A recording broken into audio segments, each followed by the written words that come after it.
అయ్యగారు అరే సుధా. రాజకీయ లబ్ధి కోసం, సోషల్ మీడియాలో పాపులారిటీ కోసం కొందరు వ్యక్తులు ఎలాంటి చౌకబారు విన్యాసాలకైనా తెగించేస్తూ ఉంటారు. ఇలాంటివి మనం ఇప్పటి వరకు రాజకీయాల్లో లేదా సినిమాల్లోనే చూసి ఉంటాం. కానీ ఒక మత ప్రబోధకుడు చేసిన స్టంట్ చూసి ఇప్పుడు అంతా నివ్వెరపోతున్నారు. కేవలం పబ్లిసిటీ కోసం తన మీద తానే హత్యాయత్నం చేపించుకోవడం చూస్తుంటే ఆయనకు పబ్లిసిటీ మీద ఉన్న పిచ్చెంతో అర్థమైపోతుంది. ఏ మతం కోసమైతే ఆయన ఈ పని చేస్తున్నారో అదే క్రైస్తవ సమాజం ఇప్పుడు అతన్ని తిట్టిపోస్తోంది. అయ్యగారు అరే సుధా సుధా అయ్యగారు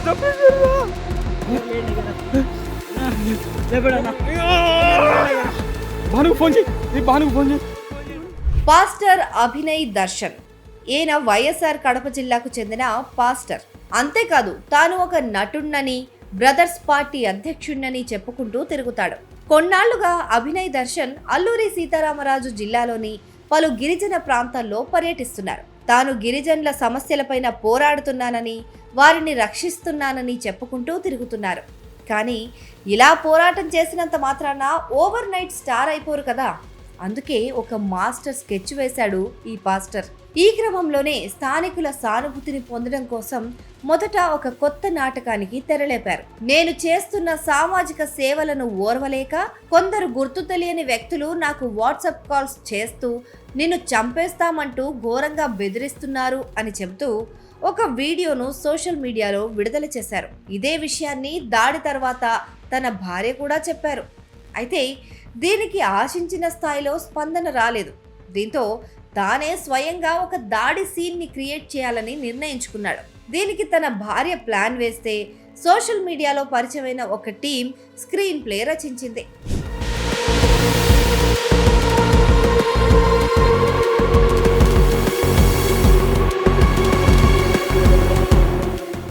నిజంగానే తనపైన హత్యాయత్నం జరిగినట్లు నమ్మించేందుకు అభినయ్ దర్శన్ పక్కా సినిమా స్క్రిప్ట్ రాసుకున్నారు. జేకే వీధి మండలానికి చెందిన వసంత్ కుమార్ అనే గిరిజన యువకుడిని ఇన్స్టాగ్రామ్ ద్వారా సంప్రదించారు. నా కారు మీద దాడి చేసి నన్ను చంపుతున్నట్టు నటించడానికి కొంతమందితో కలిసి మీరు నటించాలి. అలా నటిస్తే మీకు భారీగా డబ్బులు ఇస్తాను అని ఆయన చెప్పారని వసంతే స్వయంగా చెప్పాడు. నా పేరు వసంత్ కుమార్ అండి. నేను మా ఆవిడ రీల్స్ చేసుకుంటుంటే వీళ్ళు మాకు అలా ఇన్స్టాగ్రామ్లో పరిచయం వేసి ఇలా మాకు వాళ్ళే చేయమని చెప్పాడండి. కార్డ్ని కొట్టేసి వెళ్ళిపోండి, మిగతా మేము చూసుకుంటాము అనేసి అభినయ్ దర్శన్ ఇంకా ఈ జాన్ బెనర్జీ చెప్పారు మాకు. ఇంతేకాదు దీనికి సంబంధించిన పలు వాయిస్ మెసేజ్లు కూడా బయటకొచ్చాయి. ఒప్పందం కుదిరిన తర్వాత నటించే కూలీల కోసం అడ్వాన్స్ సొమ్మును తన మొబైల్ నుంచే ఫోన్పే ద్వారా పంపించారు. తర్వాత ప్లాన్ ప్రకారం ఎక్కడ నిలబడాలి, కారు అద్దాన్ని ఎలా పగలగొట్టాలి, అభినయ్ దర్శన్ను కారులోంచి ఎలా లాగాలి, ఏ యాంగిల్లో వీడియో తీయాలి అనే అంశాలపైన నిందితులకు ముందే చెప్పి వారిని సిద్ధం చేశారు.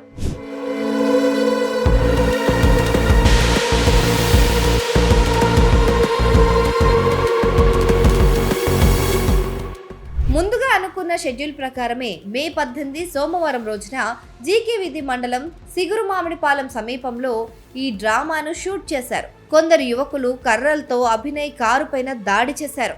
ఆ పైన ఆయనకు తీవ్రంగా గాయాలైనట్లు, ఒళ్లంతా రక్తసిక్తమైనట్లు నటిస్తూ చింతపల్లి ప్రభుత్వ ఆసుపత్రికి తీసుకెళ్లారు.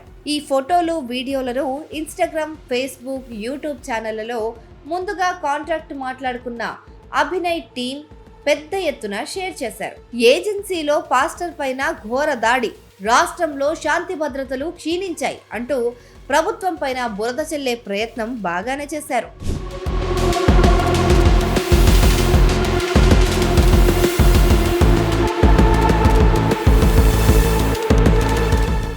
ఘటన జరిగిన తర్వాత అల్లూరి జిల్లా పోలీసులు వెంటనే స్పందించి కేసు నమోదు చేశారు. అయితే దర్యాప్తు ప్రారంభించిన కొద్దిసేపటికే దర్శన్ దాడిపైన పోలీసులకు పలు అనుమానాలు మొదలయ్యాయి. ఆసుపత్రిలో అభినయ్ దర్శన్ ను పరీక్షించిన డాక్టర్లు ఆయన శరీరంలో ఎక్కడా ఒక చిన్న గాయం కూడా లేదని, అంతా ఒక ప్లాన్ ప్రకారం జరిగినట్టు ఉంది అని అన్నారు. అంతేకాక చంపడానికి వచ్చిన వారు సాధారణంగా కొట్టి విడిచిపెట్టడం ఏంటని డాక్టర్లు కూడా అనుమానం వ్యక్తం చేశారు. పైగా కత్తులు, రాళ్లు అని చెప్పారు.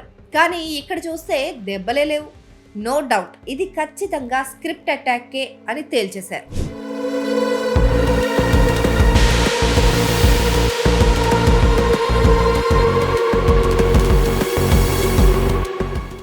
ఇక్కడి వరకు బాగానే ఉన్న ఈ డ్రామాలో నటించిన గిరిజన యువకుడు వసంత్ కుమార్ ఒక సంచలన వీడియోను విడుదల చేశారు. పాస్టర్ అభినయ్ దర్శన్ నన్ను ఇన్స్టాగ్రామ్ లో సంప్రదించి డబ్బులు ఇస్తానని ఆశ చూపి ఇలా దాడి చేసినట్లు నటించమన్నారు. ఆయన పంపిన వాయిస్ మెసేజ్లు, ఫోన్ పే స్క్రీన్ షాట్లు ఇవే అంటూ అన్ని సాక్ష్యాలను బయటపెట్టారు. దీంతో అసలు బండారం బయటపడింది. పాస్టర్ గుట్టు రట్టయింది.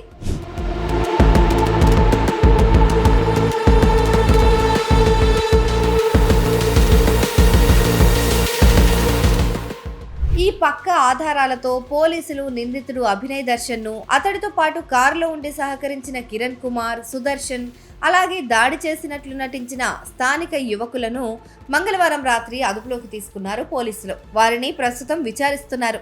ఈ కుట్ర వెనుక కేవలం అభినయ్ దర్శన్ ఒక్కడే ఉన్నాడా, లేదా ఆయన్ను ముందు పెట్టి వెనక నుంచి మరెవరైనా ఈ డ్రామాను ఆడించారా అనే కోణంలో లోతుగా దర్యాప్తు చేస్తున్నట్లు డీఎస్పీ చెప్పారు.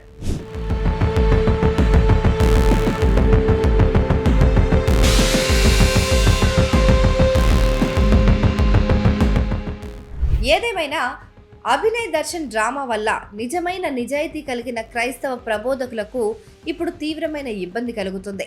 ఇలాంటి డ్రామాలు క్రియేట్ చేసి మతాల మధ్య చిచ్చు పెట్టే అభినయ్ దర్శన్ లాంటి వారిని ఉపేక్షించకూడదని, కఠినంగా శిక్షించాలని ఇప్పుడు వారే కోరుతున్నారు.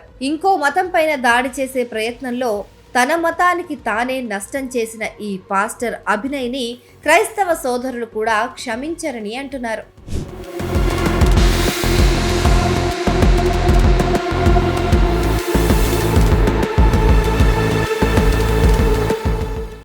చంపడానికి సుపారీ ఇచ్చారా? సుపారీ ఎందుకు? నేను నీరుతోట పొలంలోనే ఉంటాను, రావచ్చు కదా. మంచి చెప్తున్నా నీకు. ఓకే, సుపారీ ఇచ్చానంటావు. అయితే నువ్వు ఉండకూడదు, అర్థమైందా? ఎక్కడ ఉండకూడదు? పాడేరులో ఉండకూడదా? అవును. అవునా, సరేనా, అలాగే చేద్దాంలేండి. నువ్వు వెళ్ళిపోవాలి, నువ్వు అర్జెంట్ గా వెళ్ళిపోవాలి. వెళ్ళిపోకపోతే ఏం చేస్తారో? చంపేస్తారా? అది ఒకటే తక్కువ కాదు. నేను చంపే శవం కూడా దొరకదు. బాబాయ్, శవం కూడా దొరకదు. సరే అన్న, అయితే పని చేయండి, మొదలు పెట్టండి. ఇంక మరి చంపే ప్రయత్నం చేసేయండి. లేట్ ఎందుకు? అభినయ్, నా మాటిని 4 రోజులు బతకాలనుకుంటా, నుంచి వెళ్ళిపో. 4 రోజులు కాదు కానీ ఒక్క రోజు బతికినా చాలు. మా గాడిలాగా నీలాగా ఆడంగోడ్లాగా నేను 1 రోజులు బతకాల్సిన పని లేదు. నువ్వు చంపుతాన్నావు కదా. చేస్తా. నేనేంటో తెలుసా? నువ్వేంటో మీ అమ్మని అడిగి చెప్తుంది కానీ నేను వీడియో కాల్ చేస్తాను. నా ఫేస్ చూపిస్తావరా? వణుకుతారు. నీ స్టేటస్ ఏంటో తెలిస్తే మొహం చూపించు. విజయనగరం ప్రజలు వణుకుతారు. విజయనగరం వెళ్ళి భయపెట్టుకో. అయితే నన్ను ఎందుకు భయపడతా? నేను విజయనగరం కాదు కదా, కడప కదా నాది. కాదురా, వాళ్ళు 100 రూపాయలు ఇచ్చి వాళ్ళు మళ్ళీ తయారు చేసుకుంటారు. ఎవరికి? ఎవరికి రా? కాదు, పాపం వాళ్ళ కూలి చేసుకున్న పనులకి 100 రూపాయలు ఇచ్చి నా ఎంట తిరగండి. ఫేమస్ అవుతాను నేను. నువ్వా? చేద్దాం. నువ్వు ఫేమస్ అవుతావు, నేను ఫేమస్ అవుతాను. నేను ఫేమస్ కోసం చేయట్లేదురా, సమాజం కోసం చేస్తున్నా. చూద్దాం. సరే, నేనైతే పాడేది వదిలిపెట్టి పోను కానీ మరి నువ్వు చెప్పే ఓటింగ్ గంగరాజుతో మాట్లాడుతున్నావు. ఎవరితో? గంగరాజు. దొంగరాజు ఒకటి తెలుసు కానీ నేను నీరుతోట పొలంలో పాడేరు నియోజకవర్గంలో ఉంటాను రా. నువ్వు పొమ్మన్న ఓటింగ్ 4 రోజులు ఎక్స్ట్రా ఉంటాను రా. నా బాడీ కూడా అక్కడే ఉంటది. నా బాడీ కూడా అక్కడే ఉంటది. సంతోషం.